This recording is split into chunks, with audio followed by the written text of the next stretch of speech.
This is Real News Media TV, coverage you can trust. Please like, share, subscribe, and hit the notification bell. Select all for daily news updates.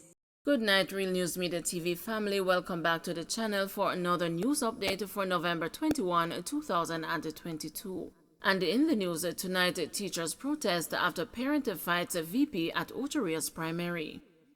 Teachers at Ocheria's Primary School in St. Anne today staged a protest after the institution's vice principal was allegedly attacked by the mother of a student over a cell phone.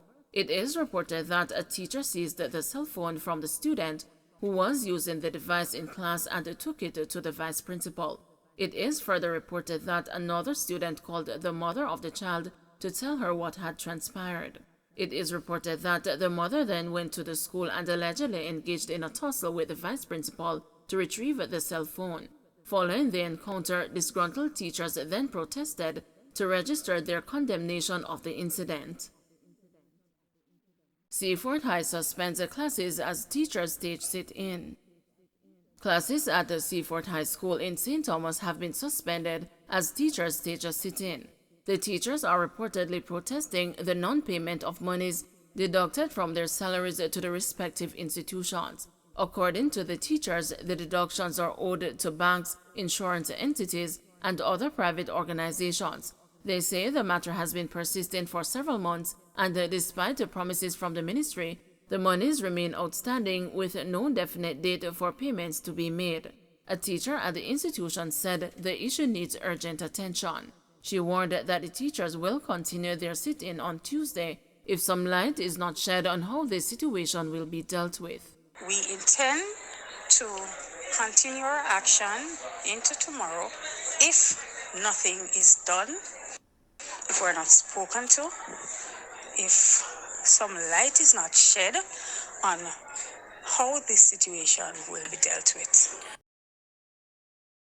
First, the court appearance for accused drug traffickers in $100 million bust.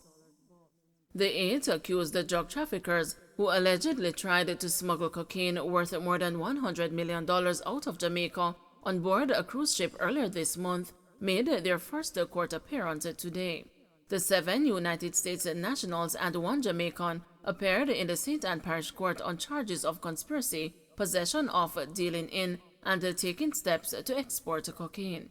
They will, however, remain in custody for another week because the case file is incomplete. Calls to their attorneys Donovan Collins and Odain Marston went unanswered. The accused drug traffickers are scheduled to return to court next Tuesday. According to police reports, the group disembarked a cruise ship which arrived in Ocheria, St. Anne from Miami, Florida. Anomalies were detected in their luggage as they attempted to reboard the vessel for departure, the police reported. During a search by members of the police narcotics division, a total of 24 packages containing 17 kilograms of cocaine were allegedly found concealed in their bags.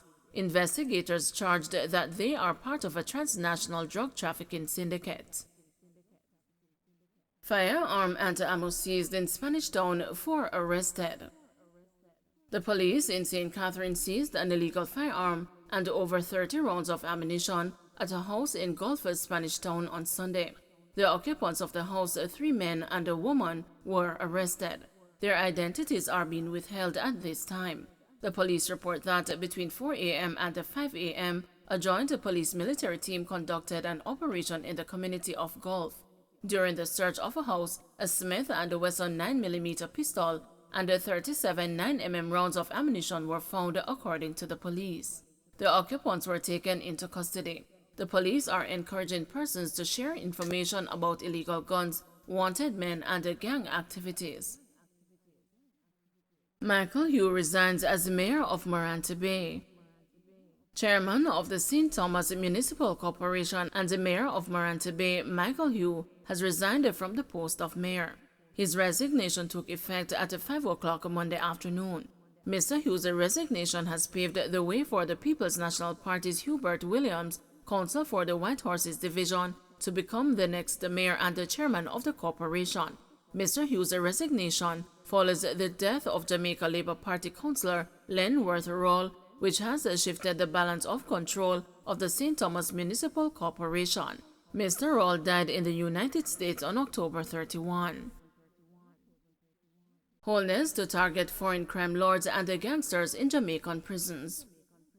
The government is now engaged in talks with Washington to target Jamaican dons in the United States who wield resources and influence to direct murders and crimes back home. Addressing supporters at the 79th Annual Conference of the Jamaica Labour Party at the Arena in Kingston on Sunday, Andrew Holness, the party leader and the Prime Minister, said that Jamaica would be asking U.S. authorities to carry out special operations to nab Jamaican dons involved in criminal activities in the island. He warned that the strategy of local law enforcement would change as the security forces extend the searchlight beyond those found with illegal weapons to ascertain the perpetrators behind the importation, distribution, lock-in, and use of firearms to commit crimes. Holness said that for too long, foreign dons have been influencing crime in Jamaica, noting that we are going to ensure that they can no longer stay in another country and direct crime here. The Prime Minister said it was a shame that persons who got the chance to migrate would use that opportunity to make life a living hell for their countrymen. Instead of sending back computers and assisting with school fees, people are sending guns and bullets to encourage you to kill your brothers and sisters. They mean us no good. They must be arrested and locked away for good. We will put a stop to this, he said to cheers from the thousands of laborites who filled the national arena. Holness promised to close several loopholes in the system to stem the flow of illegal weapons into Jamaica. The discussions have focused on greater security measures at our port's ambassador, including securing more scanners. Holness said to N. Nick Perry, the Jamaican native who is U.S. ambassador, who along with other diplomats attended the JLP's annual conference. I spoke to our U.S. friends about the need to require greater identification for persons sending packages to Jamaica from the U.S., the JLP leader said. Holness said it was not only criminals overseas who were playing an active role in crime back home, but convicted persons are conducting extortion and murder from behind the bars in Jamaica. He told the party supporters that the government has designed a new high-security prison that has been contemplated for some time, but the plans and cost had not yet been finalized.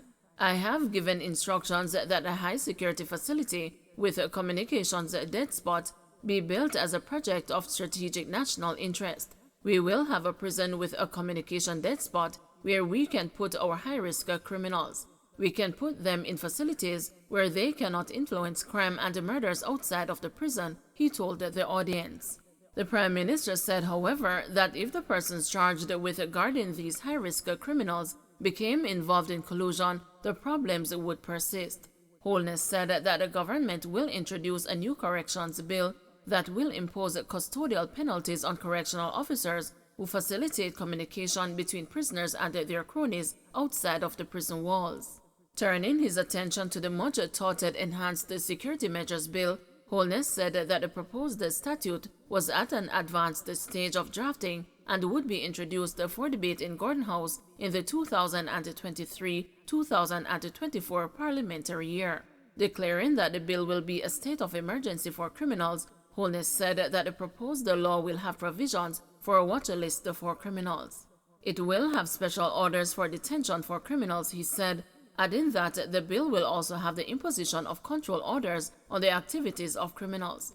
These will give the police standing powers to treat with some of our more dangerous and insidious criminals to ensure that we can bring order and peace to our society, he said. Don't forget to like, share, subscribe, and hit the notification bell. Select all for daily news updates.